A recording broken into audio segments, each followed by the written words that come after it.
Olá, sejam muito bem-vindos. Estamos aqui com a Ana Casoretti, uma das autoras do livro A Gnose Ocidental, que contribuiu com um artigo sobre a iniciação e a ascese na antiga religiosidade grega. Você menciona bastante os antigos mistérios gregos. O que são os antigos mistérios gregos? Os mistérios gregos, eles são iniciações.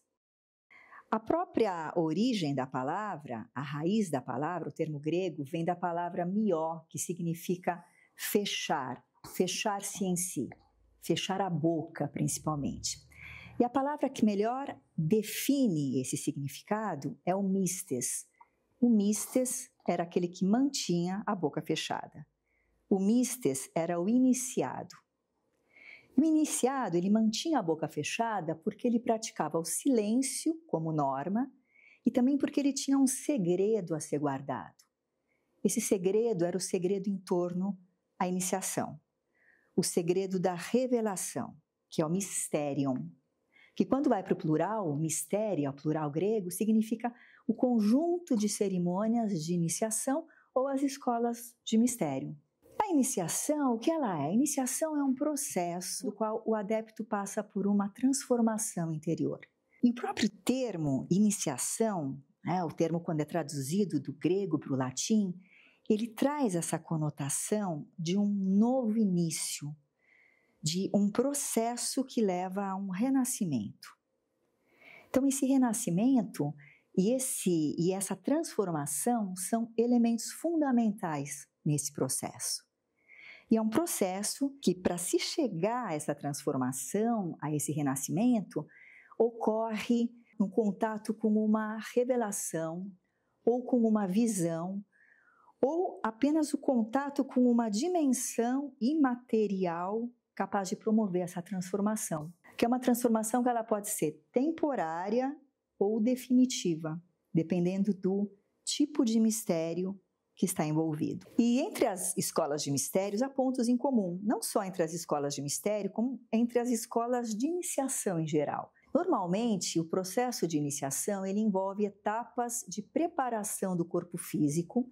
Então, por exemplo, há uma preocupação com a alimentação, com o afastamento dos demais e com o silêncio. Isso para se chegar a uma segunda etapa, que é uma etapa mais profunda de purificação, onde são então purificados o corpo emocional e o corpo mental. Tudo isso para atingir aquele objetivo de se recepcionar algo maior e transformador. E há também as diferenças. Eu comento no livro sobre 3 tipos de mistérios, ou 3 classes de mistérios, que representam 3 formas de se estabelecer relações com a esfera do sagrado. Muito interessante, Ana, essa diversidade de perspectivas de abordagem do sagrado me parece algo bastante enriquecedor. Você poderia nos contar um pouco mais a respeito do que diferencia essas 3 abordagens? Sim, claro. Essas distinções que eu faço, elas partiram de uma percepção muito recente que eu tive no ano passado, quando eu comecei a escrever o capítulo do livro, e ele acabou tomando um outro rumo justamente por causa dessa percepção, que é uma concepção até bastante nova em termos acadêmicos, porque ela fala de experiências mistéricas ou iniciáticas relacionadas a partes da alma. Essa questão das partes da alma é uma concepção bastante antiga, grega, que ajuda a entender melhor essas distinções que eu faço. O corpus pitagórico, que existiu mais ou menos ali por 200 anos, postulou a existência de 3 partes na alma, ou 3 sedes. Uma alma estética, a êstesis, que responde a estímulos sensoriais, a estímulos dos sentidos. Uma alma emotiva, a psique, que responde às afecções, às emoções, aos sentimentos, e o nous, que é a parte superior da alma, a razão superior, acima da razão instrumental, que é aquela capaz de estabelecer contato com realidades superiores. Então, os 3 mistérios que eu trato, os mistérios de Dionísio, os mistérios de Eleusis e os mistérios órficos, eles refletem 3 formas de vivenciar o sagrado a partir dessas partes da alma que eles afetam. E dessa forma, eles servem como modelo para estágios da espiritualidade humana, estágios que se repetem ao longo da história. Por exemplo, o dionisismo. O dionisismo, nos rituais que aconteciam, o adepto ele era levado a ter uma experiência de resposta sensorial, ou seja, através de danças, através de músicas, o adepto ele era levado a um êxtase.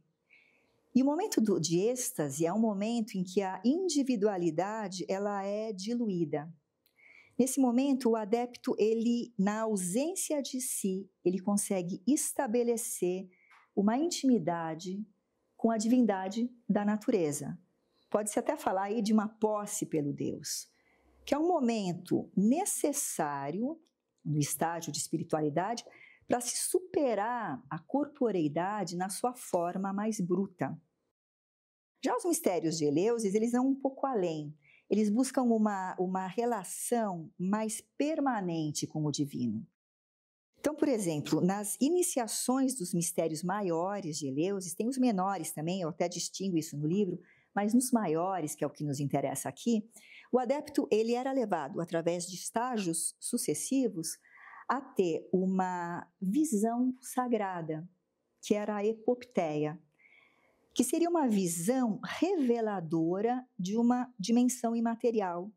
E através dessa visão, ele passava a ter uma transformação, não apenas nele, como uma transformação na sua relação com a divindade, através de um sentimento, de uma emoção de fé que nascia nele, que era algo mais permanente, um pouco mais duradouro. E, finalmente, nós temos os mistérios órficos, que aí já é uma prevalência do uso da razão superior e que mostra o desabrochar da semente gnóstica.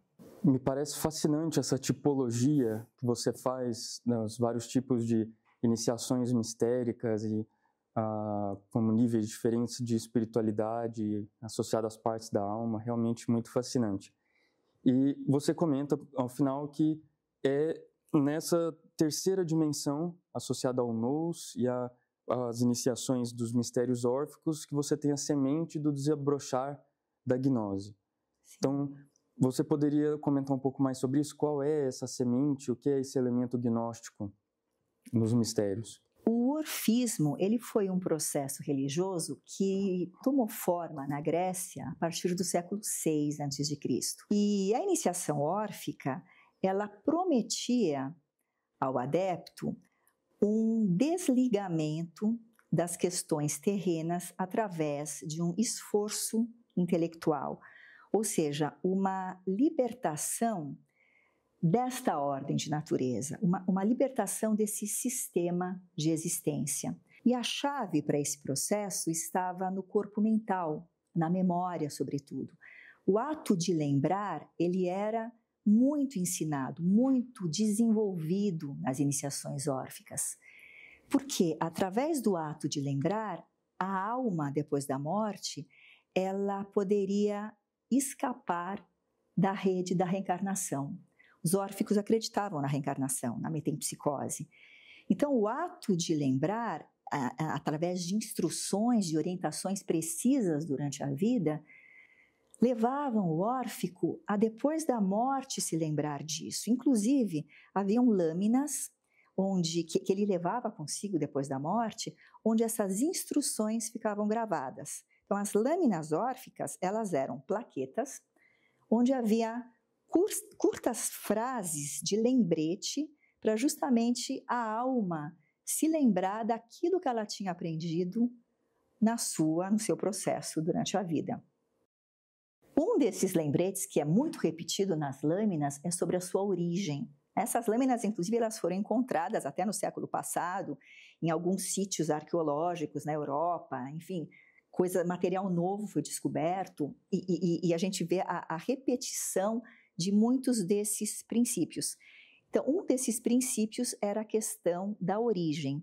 Por exemplo, uma frase que se repete em várias lâminas que foram encontradas é: sou filho da terra e do céu estrelado. mas minha origem é divina. Então, nessa sentença, o iniciado órfico, ele afirma que ele é um misto, fruto da terra e do céu. Mas, por outro lado, ele afirma na sequência que ele não é um misto. Parece uma contradição quando ele diz, mas minha origem é divina. Então, aqui o iniciado está tomando uma posição. Nessa controvérsia que o divide entre a terra e o céu, ele está fazendo uma escolha. Ele está dizendo, a minha origem é divina. Inclusive, isso vai servir como uma senha. Quando ele passar do outro lado, ele vai dizer essa senha para os guardiões. Ele vai falar, me deixem passar porque eu não sou daqui. A minha origem é divina. E essa certeza em uma origem divina é que fazia com que os órficos se entregassem em vida a um processo de ascese. Esse processo ele envolvia um despojamento, uma dissolução dos elementos exteriores que foram se acrescentando ao ser durante o seu processo de afastamento da unidade, como se fossem cascas. Cascas que devem ser eliminadas. E o processo de demolição dessas cascas, ele envolve uma alternância entre transformação e conhecimento. A transformação, ela propicia uma abertura para um conhecimento maior, e conhecimento propicia uma transformação maior. É como se fosse uma espiral ascendente. E esse tipo de processo, ele traz a marca, o selo gnóstico. Muito obrigado pela sua fascinante exposição, Ana. E se você quiser saber mais, não deixe de ler este capítulo imperdível, A Iniciação e a Ascese na Antiga Religiosidade Grega, no livro A Gnose Ocidental.